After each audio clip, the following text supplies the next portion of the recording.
ಸುಭಾಷ್ ಚಂದ್ರ ಬೋಸರು ದೇಹತ್ಯಾಗ ಆಯಿತು ಅಂತ ಭಾವಿಸೋದಾದರೂ ಕೂಡ ಅವರ ದೇಹತ್ಯಾಗದ ನಂತರವೂ ಅವರ ಇಮೇಜ್ ಒಂಚೂರು ಕಡಿಮೆ ಆಗಿರಲಿಲ್ಲ. ಹೇಗಿದ್ದರೂ ಸುಭಾಷ್ ಬಾಬು ಅಂತಂದರೆ INA ಪ್ರತಿಯೊಬ್ಬ ಸೈನಿಕನೂ ಕೂಡ ಅವರನ್ನೇ ಉಸಿರಾಡ್ತಾ ಇದ್ದ. ಸಿಂಗಾಪುರಕ್ಕೆ ಜವಾಹರ್ಲಾಲ್ ನೆಹರು ಹೋಗ್ತಾರಲ್ಲ, ಹಾಗೆ ಹೋದಾಗ ಒಂದಷ್ಟು ಜನ ಸೈನಿಕರು INA ಯೂನಿಫಾರ್ಮ್ನಲ್ಲೇ ನಿಂತ್ಕೊಂಡು ಅವರಿಗೆ ಸ್ವಾಗತ ಮಾಡಿದ್ರಂತೆ.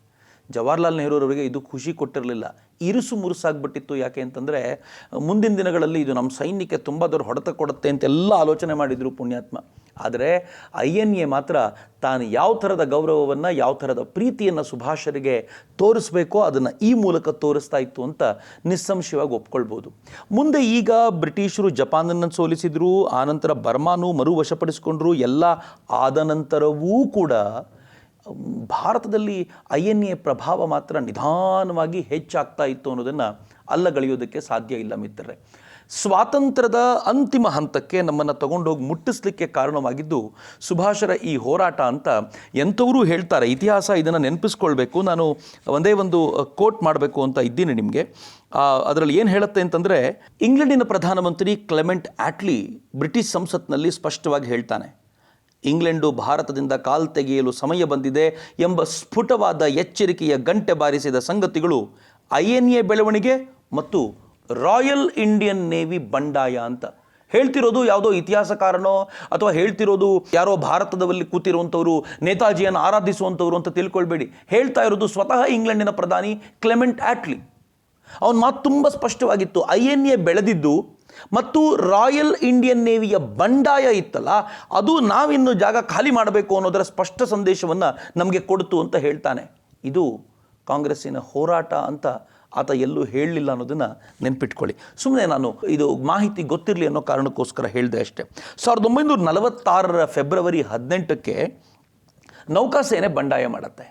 ಆ ನೌಕಾಸೇನೆ ಬಂಡಾಯ ಮಾಡಲಿಕ್ಕೆ ಪ್ರಮುಖವಾದ ಕಾರಣ ಅದು ಆ ಕ್ಷಣದ್ದೇನಲ್ಲ, ಭಾಳ ದೀರ್ಘಕಾಲದಿಂದಲೂ ಕೂಡ ಬ್ರಿಟಿಷರ ಎದುರಿಗೆ ಭಾರತೀಯರನ್ನು ಅತ್ಯಂತ ಕನಿಷ್ಠವಾಗಿ ನೋಡ್ಕೊಳ್ಳಾಗ್ತಿತ್ತು. ಭಾರತೀಯರು ಯಾವತ್ತೂ ಉನ್ನತ ಹುದ್ದೆಯನ್ನು ಅಲಂಕರಿಸಲಿಕ್ಕೆ ಸಾಧ್ಯವಾಗ್ತಿರಲಿಲ್ಲ. ಅವರಿಗೆ ಊಟ ಮತ್ತು ಉಪಹಾರಗಳಲ್ಲಿ ಅತ್ಯಂತ ಕೆಟ್ಟ ಸ್ಥಿತಿ ಇರ್ತಿತ್ತು. ಇವೆಲ್ಲವೂ ಇದ್ದಿದ್ದರಿಂದ ಅವ್ರು ಯಾವಾಗಲೂ ಅದೊಂದು ಆಕ್ರೋಶ ಇತ್ತು. ಆದರೆ ಇಂಡಿಯನ್ ನ್ಯಾಷನಲ್ ಆರ್ಮಿಯ ಸೈನಿಕರನ್ನು ಯಾವಾಗ ಕೋರ್ಟ್ ಮಾರ್ಷಲ್ಗೆ ಒಳಪಡಿಸಲಾಯಿತೋ ಆಗ ಮಾತ್ರ ಅವ್ರಿಗೆ ಸಹಿಸ್ಕೊಳ್ಳಿಕ್ಕೆ ಆಗಲೇ ಇಲ್ಲ. ಒಳಗೆ ಬೇರೆ ಸೇರ್ಕೊಂಡಂಥ ಗೂಢಚಾರರು ಇದ್ರಲ್ಲ, ಅವರುಗಳೆಲ್ಲ ಯಾವ ಥರ ಸೈನಿಕರಿಗೆ ವಿಚಾರವನ್ನು ಮುಟ್ಟಿಸಿದ್ರು ಅಂತಂದರೆ INA ಸೈನಿಕರ ಹೋರಾಟದ ಪ್ರತಿಯೊಂದು ಹಂತವನ್ನು ವಿವರಿಸಿದರು. ನೆನ್ಪಿಟ್ಕೊಳ್ಳಿ ಮಿತ್ರ, ಯಾವಾಗಲಾದರೂ ಒಬ್ಬ ಸೈನಿಕ ನಿಮಗೋಸ್ಕರ ಶ್ರದ್ಧೆಯಿಂದ ಹೋರಾಟ ಮಾಡ್ತಿದ್ದಾನೆ, ಆದರೆ ನೀವು ಸೋತಿದ್ದೀರಿ ಅಂತ ಗೊತ್ತಾದ ತಕ್ಷಣ ಈ ಸೈನಿಕನಿಗೂ ನನಗೂ ಸಂಬಂಧ ಇಲ್ಲ ಅಂತ ಬಿಟ್ಬಿಡ್ತಿರಲ್ಲ, ಆಗ ಸೈನಿಕನಿಗೆ ಬಹಳ ಆಘಾತ ಆಗುತ್ತೆ. ಇಲ್ಲೂ ಹಾಗೆ ಆಯಿತು. ಯಾವ ಪರಿಯ ಆಘಾತ ಆಗಿತ್ತು ಅವರಿಗೆ ಅಂತಂದರೆ, ಸಿಂಗಾಪುರಕ್ಕೆ ಹೋದಾಗ ಭಾರತೀಯ ಸೈನಿಕರನ್ನು ಜಪಾನಿನ ಸೇನೆಗೆ ಹಾಗೆ ವಹಿಸ್ಕೊಟ್ಬಿಟ್ರಲ್ಲ, ಅವರು ಮುಂದೆ ಭಾರತದ ಮೇಲೆ ಆಕ್ರಮಣ ಮಾಡ್ತಾರೆ, ನಾಳೆ ನಮಗೂ ಕೂಡ ಇದೇ ಗತಿ ಕಾದಿದೆ ಅಂತ ಯಾವಾಗ ನೇವಿಗೆ ಅರಿವಾಯಿತೋ 1946 ಫೆಬ್ರವರಿ 18ಕ್ಕೆ ಅವರು ತಿರುಗಿ ಬಿದ್ದು ಅವತ್ತಿನ ಬೆಳಗ್ಗೆ ಉಪಹಾರ ಸೇವಿಸೋದಿಲ್ಲ ಅನ್ನೋದರಿಂದ ಅವರ ಮುಷ್ಕರ ಶುರುವಾಯಿತು. ಆರಂಭದಲ್ಲಿ ಮುಷ್ಕರ ಶುರುವಾದಾಗ ಬ್ರಿಟಿಷರು ಅದನ್ನೇನು ಕೇರ್ ಮಾಡಲಿಲ್ಲ, ಅವರನ್ನು ಹೊರದಬ್ಬಿದರೆ ಸರಿ ಹೋಗುತ್ತೆ ಅಂತ. ಆದರೆ ವಿತಿನ್ ನೋ ಟೈಮ್ 20,000 ಸೈನಿಕರು ಈ ಮುಷ್ಕರದ ಪಾರ್ಟ್ ಆದರೂ. 74 ಯುದ್ಧ ನೌಕೆಗಳನ್ನು ಈ ಸೈನಿಕರು ವಶಪಡಿಸಿಕೊಂಡ್ರು. ಕ್ವಿಟ್ ಇಂಡಿಯಾ ಅಂತ ಅವ್ರು ಘೋಷಣೆ ಕೂಗ್ತಾ ಇದ್ರು, ಜೈ ಹಿಂದ್ ಅಂತ ಜೋರಾಗಿ ಘೋಷಣೆ ಕೂಗ್ತಾ ಇದ್ರು. ಮಿತ್ರರೇ, ಕೆಲವೇ ಗಂಟೆಗಳಲ್ಲಿ ಕರಾಚಿ, ಕೊಚಿನ್, ವಿಶಾಖಪಟ್ಟಣಂ, ಕೋಲ್ಕತ್ತಾ, ಅನೇಕ ಕಡೆಗಳಲ್ಲಿ, ಅಂಡಮಾನ್ ಸೇರಿದಂತೆ ಅನೇಕ ಕಡೆಗಳಲ್ಲಿ ಬಂಡಾಯದ ಬಿಸಿ ಹೇಗೆ ಹಬ್ಬಿಡ್ತು ಅಂತಂದರೆ ಎಲ್ಲ ಕಡೆ ಭಾರತೀಯ ಸೈನಿಕರು ಬಂಡಾಯಕ್ಕೆ ಅಂತ ನಿಂತರು. ಇನ್ನೂ ಅಚ್ಚರಿಯ ಸಂಗತಿ ಏನು ಅಂತಂದರೆ, ಅವ್ರು ಕೇಳಿಕೊಂಡ್ರು, ರಾಯಲ್ ಇಂಡಿಯನ್ ನೇವಿನ ಇನ್ಮುಂದೆ ಇಂಡಿಯನ್ ನ್ಯಾಷನಲ್ ನೇವಿ ಅಂತ ನೀವು ಕರಿಬೇಕು ಅಂತ ಅವರು ಆಗ್ರಹವನ್ನು ಮಂಡಿಸಿ ಎಲ್ಲರೂ ಮುಷ್ಕರಕ್ಕೆ ಕೂತ್ಬಿಟ್ರು. ಹೀಗೆ ಮುಷ್ಕರಕ್ಕೆ ಕೂತವರೆಲ್ಲರೂ ಕೂಡ 2 ಫೋಟೋ ಹಾಕ್ಕೊಂಡಿರ್ತಿದ್ರಂತೆ. ಮೇ ಬಿ ಒಂದು ಗಾಂಧೀಜಿದು, ಮತ್ತೊಂದು ನೇತಾಜಿಯವರ ಫೋಟೋ ಇರ್ತಿತ್ತು. ನೇತಾಜಿಯವರ ಫೋಟೋ ಇದೆ ಅಂತಂದರೆ ಅರ್ಥ ಸೇನೆಯೊಳಗೆ ಇನ್ಫಿಲ್ಟ್ರೇಷನ್ ಆಗಿದೆ ಅಂತ. ಸೇನೆಯೊಳಗೆ ನೇತಾಜಿ ಹೇಗೆ ನುಸುಳುಬಿಟ್ಟಿದ್ರು ಅಂತಂದರೆ ಅವರು ಎಚ್ಚರಿಕೆಯ ಸಂದೇಶ ಕೊಡಲಿಕ್ಕೆ ಸಾಧ್ಯವಾಗಿತ್ತು. ಮಿತ್ರ, ಈ ಹೊತ್ತಿನಲ್ಲಿ ಕಾಂಗ್ರೆಸ್ ನಾಯಕರು ಇದನ್ನು ಬೆಂಬಲಿಸಬೇಕಾದವರು ಏನು ಮಾಡಿದ್ರು ಗೊತ್ತಾ? ಸ್ವತಃ ಸರ್ದಾರ್ ಪಟೇಲರು ನೇವಿಯ ಮುಖ್ಯ ಘಟಕಗಳು ಇವರೆಲ್ಲಿ ಹೋರಾಟ ಮಾಡ್ತಿದ್ರು ಅಲ್ಲಿಗೆ ಹೋಗಿ ಈ ಫೋಟೋಗಳನ್ನು ನೀವು ಮೊದಲು ತೆಗಿಬೇಕು, ಇದು ಸರಿಯಲ್ಲ ಅಂತ ಹೇಳೋದಲ್ಲದೆ, ಸೈನಿಕನಾದವನಿಗೆ ಶಿಸ್ತು ಮತ್ತು ಸಂಯಮ ಭಾಳ ಮುಖ್ಯ, ಆತ ಪ್ರತಿಭಟಿಸಬಾರ್ದು ಅಂತ ಹೇಳ್ತಿದ್ರಂತೆ. ಏನು ಹೇಳೋದು? ಮುಷ್ಕರಕ್ಕೆ ಅಂತ ನಿಂತಿದ್ದ ಸೈನಿಕರು ನಮಗೆ ಮಾರ್ಗದರ್ಶನ ಮಾಡಿ ಅಂತ ಕಾಂಗ್ರೆಸ್ಸಿನ ಬಳಿ ಕೇಳಿದರೆ ಕಾಂಗ್ರೆಸ್ಸಿಗೆ ಏನು ಮಾರ್ಗದರ್ಶನ ಮಾಡಬೇಕು ಅಂತ ಗೊತ್ತಿರಲಿಲ್ಲ. ಹತಾಶ ಮನಸ್ಥಿತಿಯಲ್ಲಿತ್ತು ಕಾಂಗ್ರೆಸ್ಸು. ನಾವು ಸ್ವಾತಂತ್ರ್ಯದ ಹೊಸ್ತಿಲಲ್ಲಿದ್ದೀವಿ, ಇವರೇನೋ ಮಾಡಿಬಿಡ್ತಾರೆ ಅಂತ ಟೆನ್ಷನ್ನು, ಅಥವಾ ಸ್ವಾತಂತ್ರ್ಯವನ್ನು ನಾವು ಪಡಿತಾ ಇದ್ವಿ ಇವ್ರು ತೊಗೊಂಡ್ಬಿಟ್ಟು ಕ್ರೆಡಿಟ್ ಹೋಗ್ಬಿಡುತ್ತೆ ಅನ್ನುವಂಥ ದುಗುಡವೋ ಏನೂ ಗೊತ್ತಿಲ್ಲ, ಯಾರೂ ಏನೂ ಹೇಳಲಿಕ್ಕೆ ಬರಲ್ಲ. ಆದರೆ ಒಂದಂತೂ ಹೌದು, ಅವರಿಗೆ ಆ ದುಃಖ ಅಂತೂ ಡೆಫಿನೆಟ್ಲಿ ಇತ್ತು. ಏನು ಮಾಡಬೇಕು ಅಂತ ಗೊತ್ತಿರಲಿಲ್ಲ.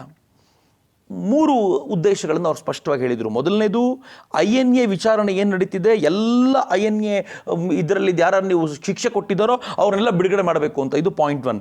ಎರಡನೇದು, ಇಂಡೋನೇಷ್ಯಾಕ್ಕೆ ಅಂತ ಭಾರತೀಯ ಸೈನಿಕರನ್ನು ಕಳಿಸಿದ್ರಲ್ಲ, ವಾಪಸ್ ಕರೆಸಿ ಮೊದಲು ಅವರನ್ನಲ್ಲಿ ಪ್ರಾಣ ಕಳ್ಕೊಳ್ಳಿಕ್ಕೆ ಬಿಟ್ಟು ನೀವಿಲ್ಲಿ ಹಾಯಾಗಿದ್ದಿರಲ್ಲ, ಮೊದಲು ಅವರನ್ನು ವಾಪಸ್ ಕಳಿಸಿ ಅಂತ ಹಠಕ್ಕೆ ಬಿದ್ದಿದ್ರು. ಇದು ಎರಡನೇದು. ಇನ್ನು ಮೂರನೇದು, ಭಾರತೀಯರಿಗೆ ಬ್ರಿಟಿಷರಿಗೆ ಏನು ಸ್ಥಾನಮಾನ ಕೊಡ್ತೀರೋ ಅದನ್ನೇ ಕೊಡಬೇಕು ನೀವು, ಅದಕ್ಕಿಂತ ಕಡಿಮೆ ನಾವು ಒಪ್ಕೊಳ್ಳಿಕ್ಕೆ ಸಾಧ್ಯ ಇಲ್ಲ ಅಂತ. ಆದರೆ ಬ್ರಿಟಿಷರೇನು ಕಡಿಮೆಯವರಾ?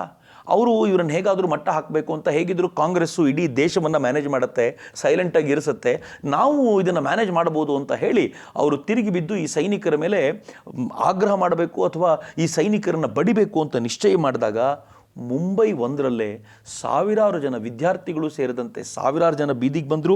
ಹಾಗೆ ಬೀದಿಗೆ ಬಂದಾಗ ಮಾಡಿದ ಗೋಲಿಬಾರ್ನಲ್ಲಿ 250ಕ್ಕೂ ಹೆಚ್ಚು ಜನ ತೀರಿಕೊಂಡರು. ದೇಶದಲ್ಲಿ ಬೆಂಕಿ ಹತ್ತಲಿಕ್ಕೆ ಇದು ಸಾಕಾಗಿತ್ತು. ಬ್ರಿಟಿಷರಿಗೂ ಏನು ಮಾಡಬೇಕು ಅಂತ ಗೊತ್ತಾಗಲಿಲ್ಲ. ಇತ್ತ ಕಾಂಗ್ರೆಸ್ಸು ಹತಾಶವಾಗಿಬಿಟ್ಟಿತ್ತು. ಮುಂದೇನು ಮಾಡಬೇಕು ಅಂತ ಅತ್ತ ಸೈನಿಕರು ಕೂಡ ಗಾಬರಿಯಾಗಿದ್ದರು. ಯಾಕೆಂದರೆ ನೇತೃತ್ವ ವಹಿಸಬೇಕಾಗಿದ್ದ ಕಾಂಗ್ರೆಸ್ಸೇ ಕೈ ಚೆಲ್ಲಿಗೆ ಕೂತುಬಿಟ್ಟಿತ್ತು, ನಿಮ್ಮ ನೇತೃತ್ವ ವಹಿಸಲಿಕ್ಕೆ ಆಗೋದಿಲ್ಲ ಅಂತ. 5 ದಿನಗಳ ತೀವ್ರತರವಾದ ಮುಷ್ಕರ, ಆನಂತರ ನಿಧಾನವಾಗಿ ಮುಷ್ಕರ ತಂತಾನೆ ತಣ್ಣಗಾಗ್ತಾ ಬಂತು. ಆದರೆ ಬ್ರಿಟಿಷರಿಗೊಂದು ಸ್ಪಷ್ಟವಾದ ಸಂದೇಶ, ಯಾವ ಬಂದೂಕನ್ನು ಭಾರತೀಯರು ಹಿಡ್ಕೊಂಡು ಭಾರತೀಯರ ಮೇಲೆ ಚಲಾಯಿಸ್ತಾ ಇದ್ದಾರೋ ಅದೇನಾದರೂ ಸ್ವಲ್ಪ ಈ ಕಡೆ ಟರ್ನ್ ಆಗಿಬಿಟ್ರೆ ತಾವಿನ್ನು ಬದುಕೋದು ಕಷ್ಟ, ಕಾಲು ತೆಗಿಲಿಕ್ಕೆ ಇನ್ನು ತಯಾರಿ ಶುರು ಮಾಡಬೇಕು ಅಂತ ಆಗ ತಯಾರಿ ಆರಂಭಿಸಿದರು. ಮತ್ತು ಈ ಬಾರಿ ತಯಾರಿ ಹೇಗಿರಬೇಕು ಅಂತಂದರೆ, ಭಾರತೀಯರನ್ನು ತಮ್ಮ ನಡುವೆ ಕಿತ್ತಾಡಲಿಕ್ಕೆ ಬಿಡಬೇಕು ಮತ್ತು ಜಗತ್ತಿಗೆ ಹೇಳಬೇಕು, ನಾವಿದ್ದಿದ್ದರಿಂದಾಗಿ ಭಾರತೀಯರು ಚೆನ್ನಾಗಿದ್ದರು, ನಾವು ಬಿಟ್ಟು ಬಂದ ಮೇಲೆ ಹೇಗೆ ಬಡದಾಡ್ಕೊಳ್ತಿದ್ದಾರೆ ನೋಡಿ ಅಂತ ಹೇಳಿ ತಮ್ಮ ಮಾನ ಉಳಿಸ್ಕೊಳ್ಬೇಕು ಅಂತ ಹೇಳೋದಕ್ಕೆ ಬೇಕಾಗಿರುವ ಎಲ್ಲ ಪ್ರಯತ್ನಗಳನ್ನು ಮಾಡಿದರು. ಆದರೆ ಇಡೀ ಜಗತ್ತಿಗಂತೂ ತುಂಬ ಸ್ಪಷ್ಟವಾಗಿ ಗೊತ್ತಿತ್ತು. ಮೈಕಲ್ ಎಡ್ವರ್ಡ್ಸ್ ಅನ್ನುವಂಥ ಒಬ್ಬ ಬ್ರಿಟಿಷ್ ಇತಿಹಾಸಕಾರ the last years of British rule ಅನ್ನುವಂಥ ಪುಸ್ತಕದಲ್ಲಿ ಸ್ಪಷ್ಟವಾಗಿ ಹೇಳ್ತಾನೆ, ಭಾರತದಲ್ಲಿ ಬ್ರಿಟಿಷ್ ಆಳ್ವಿಕೆಗೆ ಬೆನ್ನೆಲುಬಾಗಿದ್ದ ಸೇನೆ ಇನ್ನು ಮುಂದೆ ತನಗೆ ನಿಷ್ಠವಾಗಿ ಉಳಿಯದು ಎಂದು ಭಾರತ ಸರ್ಕಾರಕ್ಕೆ ಕ್ರಮೇಣ ಮನವರಿಕೆಯಾಯಿತು. ಸುಭಾಷ್ ಬೋಸರ ಪ್ರೇತವು ದೆಹಲಿಯ ಕೆಂಪು ಕೋಟೆಯ ಮೇಲೆ ನರ್ತಿಸತೊಡಗಿತು. ಸ್ವಾತಂತ್ರ್ಯದ ಕುರಿತ ಸಮಾವೇಶಗಳೆಲ್ಲ ಸುಭಾಷರ ಮನುಷ್ಯಾತೀತ ಗಾತ್ರದ ಮೂರ್ತಿಯಿಂದ ಆಚ್ಛಾದಿತವಾದವು ಅಂತ. ವಾಹ್, ಕೇಳಲಿಕ್ಕೆ ಎಷ್ಟು ಚೆನ್ನಾಗಿದೆ ನೋಡಿ. ಬ್ರಿಟಿಷರಿಗೆ ತುಂಬ ಸ್ಪಷ್ಟವಾಗಿ ಗೊತ್ತಿತ್ತು, ಅದರಲ್ಲಿ ಯಾವ ಅನುಮಾನವೂ ಇರಲಿಲ್ಲ. R.C. ಮಜುಮ್ದಾರ್ ಭಾರತದ ಇತಿಹಾಸವನ್ನು ನೀವು ಬರವಣಿಗೆಗಳಲ್ಲಿ ಓದಬೇಕು. ಇನ್ನು ಅನೇಕರು ಹೇಗೆಗೋ ಬರೆದಿದ್ದಾರೆ, ತಿರುಚಿ ಬರೆದಿದ್ದಾರೆ. But R.C. ಮಜುಮ್ದಾರ್ ತುಂಬ ಸುಂದರವಾಗಿ ಇತಿಹಾಸವನ್ನು ಇಡ್ತಾರೆ. ಅವ್ರು ಹೇಳ್ತಾರೆ, ಆಖೈರಾಗಿ ಕೊನೆಯದಾಗಿ ಬ್ರಿಟಿಷರ ಕೈಯಿಂದ ಭಾರತಕ್ಕೆ ಅಧಿಕಾರ ಹಸ್ತಾಂತರವಾಗುವುದರಲ್ಲಿ ನಿರ್ಣಾಯಕವಾದ ಪಾತ್ರ ವಹಿಸಿದ್ದು INA ಅಂತ ತುಂಬ ಸ್ಪಷ್ಟವಾಗಿ ಹೇಳ್ತಾರೆ. ಇಂಗ್ಲೆಂಡ್ನ ಪ್ರಧಾನಿಯಾಗಿದ್ದ ಹ್ಯಾರಲ್ಡ್ ಮ್ಯಾಕ್ಮಿಲನ್ ಒಂದು ವಿಶ್ಲೇಷಣೆ ಮಾಡ್ತಾ ಹೇಳ್ತಾರೆ, 1942ರಲ್ಲಿ ಇಡೀ ಬಂಗಾಳ ಕೊಲ್ಲಿ ಜಪಾನಿ ನೌಕಾಸೇನೆಯ ಬಳಕೆಗೆ ತೆರೆಕೊಂಡಿತ್ತು. ಹೀಗೆ ಮೊದಲ ಬಾರಿಗೆ ಏಷ್ಯಾ ಖಂಡದ್ದೇ ಆದ ಪ್ರಬಲ ಶಕ್ತಿಯೊಂದು ಬ್ರಿಟಿಷ್ ಆಳ್ವಿಕೆಯ ಭಾರತದ ಮೇಲೆ ದಾಳಿ ಮಾಡಲು ಸಜ್ಜಾಗಿತ್ತು. ಹಾಗೆ ಆದಲ್ಲಿ ಅದರ ಶಕ್ತಿಗೆ ಬ್ರಿಟಿಷರು ಭಾರತದಲ್ಲಿ ಇರಿಸಿಕೊಂಡಿದ್ದ ರಕ್ಷಣಾ ವ್ಯವಸ್ಥೆ ಎಷ್ಟು ಮಾತ್ರವೂ ಸಾಟಿಯಾಗುತ್ತಿರಲಿಲ್ಲ. ಅಂತಂದರೆ ಸುಭಾಷರೇನು ಐಡಿಯಾ ಮಾಡಿದ್ರಲ್ಲ, ಅಂಡಮಾನ್ ನಿಕೋಬಾರ್ನ ಇಟ್ಕೊಂಡು ಬ್ರಿಟಿಷರ ಮೇಲೆ ಆಕ್ರಮಣ ಮಾಡಬೇಕು ಅಂತ, ಅದಕ್ಕೆ ಬ್ರಿಟಿಷರು ಅಕ್ಷರಶಃ ಹೆದರಿದ್ರು ಅನ್ನೋದಕ್ಕೆ ಇದಕ್ಕಿಂತಲೂ ಸ್ಪಷ್ಟವಾದ ಉದಾಹರಣೆ ಮತ್ತೇನು ಬೇಕು. ಹ್ಯೂ ಟಾಯ್ ಅನ್ನುವಂಥ ಅಧಿಕಾರಿ ತುಂಬ ಸ್ಪಷ್ಟವಾಗಿ ಹೇಳ್ತಾನೆ, INA ಇಂಡಿಯನ್ ನ್ಯಾಷನಲ್ ಆರ್ಮಿ ಯುದ್ಧಾಂಗಣದಲ್ಲಿ ಎದುರಿಸಿದ ದುರಂತದಿಂದೆಲ್ಲ ನಭೋಮಂಡಲಕ್ಕೂ ಕೇಳಿಸುವಷ್ಟು ದೊಡ್ಡ ಮೊರೆತದೊಂದಿಗೆ ವಿಸರ್ಜನೆಗೊಂಡಿದ್ದರ ಮೂಲಕ ಭಾರತದಲ್ಲಿ ಬ್ರಿಟಿಷ್ ಪ್ರಭುತ್ವದ ಅವಸಾನಕ್ಕೆ ದಾರಿ ಮಾಡಿತು. INA ವಿಚಾರಣಾ ಸರಣಿಯ ಬಗ್ಗೆ ದೇಶದಾದ್ಯಂತ ಹೊಮ್ಮಿದ ಜನಾಕ್ರೋಶ ಭಾರತದ ಸ್ವಾತಂತ್ರ್ಯ ಮುಂದೆಂದೋ ಬರೋದಲ್ಲ, ಈಗಲೇ ಬರಬೇಕು ಅನ್ನುವಂಥ ತ್ವರಿತತೆ ನಿರ್ಮಾಣ ಮಾಡಿತು ಅಂತ. ಕ್ರಾಂತಿ ಅಂದರೆ ಇದೆ, ಯಾವುದೋ ದೂರದಲ್ಲಾಗೋ ಕೆಲಸವನ್ನು ಆದಷ್ಟು ಬೇಗ ಆಗುವಂತೆ ಮಾಡೋದು. ಅವ್ರು ಹೇಳೋ ಮಾತು ಭಾಳ ಚೆನ್ನಾಗಿದೆ. INA ರಚನೆ ಆಗಿದ್ದರಿಂದಾಗಿ ಭಾರತದ ಸ್ವಾತಂತ್ರ್ಯ ಹತ್ರ ಬರಲಿಲ್ಲ. INA ವಿಸರ್ಜನೆಗೊಳ್ತಲ್ಲ, ಅದು ಯಾವ ಥರ ವಿಸರ್ಜನೆಗೊಳ್ತು, ಅದರ ಸದ್ದು ಆಕಾಶಕ್ಕೂ ಕೇಳಿಸುವಂಥ ರೀತಿಯಲ್ಲಿ ವಿಸರ್ಜನೆಗೊಳ್ತಲ್ಲ, ಅದು ಭಾರತದ ಸ್ವಾತಂತ್ರ್ಯವನ್ನು ಹತ್ರ ತಗೊಂಡು ಬಂತು ಅಂತ. ದಿಲೀಪ್ ಕುಮಾರ್ ರಾಯ್ ಅವರು ಹೇಳ್ತಾರೆ, ಭಾರತೀಯರಿಂದ ರಚಿತವಾದ ಸೇನೆ ವಿಜಯಗೀತ ಹಾಡುತ್ತಾ ದೆಹಲಿಯ ಬಳಿ ಸಾರಲು ಹೊರಟದ್ದರ ಕಲ್ಪನಾ ರಮ್ಯತೆಯೂ ಅದಕ್ಕೆ ಮೆರುಗಿತ್ತ ಸುಭಾಷರ ವ್ಯಕ್ತಿ ಭವ್ಯತೆಯೂ ಸೇರಿ ಹತಾಶಗೊಂಡಿದ್ದ ರಾಷ್ಟ್ರವೊಂದನ್ನು ಸುಪ್ತ ಸ್ಥಿತಿಯಿಂದ ಬಡಿದೆಬ್ಬಿಸಿದವು ಅಂತ. ಮಿತ್ರರೆ, ಸುಭಾಷ್ ಚಂದ್ರ ಬೋಸರು ಹೇಗೆ ಏನು ಮಾಡಿದರು ಎನ್ನುವಂಥ ಈ ಕಲ್ಪನೆಗಳನ್ನೆಲ್ಲ ನೋಡಿದರೆ ಬಹಳ ಹೆಮ್ಮೆ ಅಂತ ಅನಿಸುತ್ತೆ.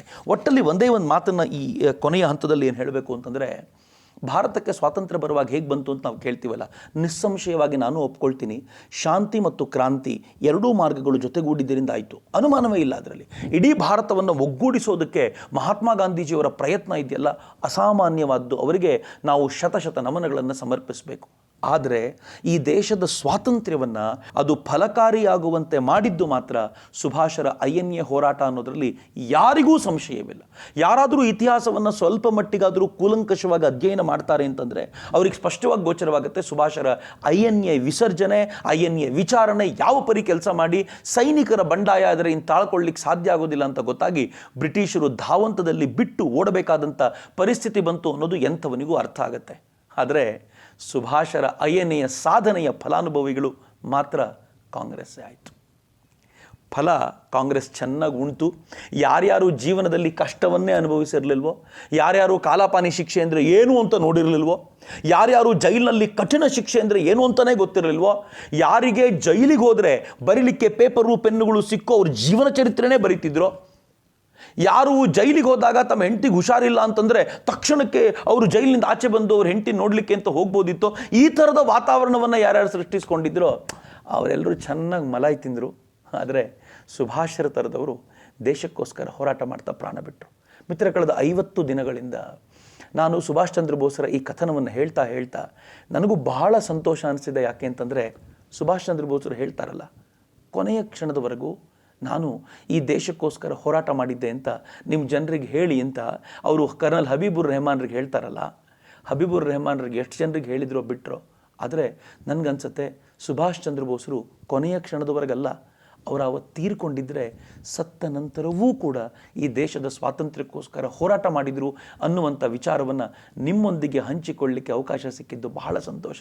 50 ದಿನಗಳಿಂದ ಜೊತೆ ಇದ್ದ ನಿಮಗೆಲ್ಲರಿಗೂ ಕೂಡ ನಾನು ಮತ್ತೆ ಧನ್ಯವಾದಗಳನ್ನು ಸಮರ್ಪಿಸ್ತಾ, ಸುಭಾಷ್ ಚಂದ್ರ ಬೋಸರು ಗಳಿಸಿಕೊಟ್ಟಂಥ ಈ ಸ್ವಾತಂತ್ರ್ಯವನ್ನು ಉಳಿಸಿಕೊಳ್ಳೋದಕ್ಕೆ ನಾವೆಲ್ಲರೂ ಜೊತೆಯಾಗೋಣ ಅಂತ ಪ್ರೀತಿಪೂರ್ವಕವಾಗಿ ಹಾರೈಸ್ತೀನಿ. ಮತ್ತೊಬ್ಬ ಮಹಾಪುರುಷನ ವಿಚಾರದೊಂದಿಗೆ ಮತ್ತೊಮ್ಮೆ ಭೇಟಿಯಾಗೋಣ. ಅಲ್ಲಿವರೆಗೂ ನಮಸ್ಕಾರ. ವಂದೇ ಮಾತರಂ. ಜೈ ಹಿಂದ್.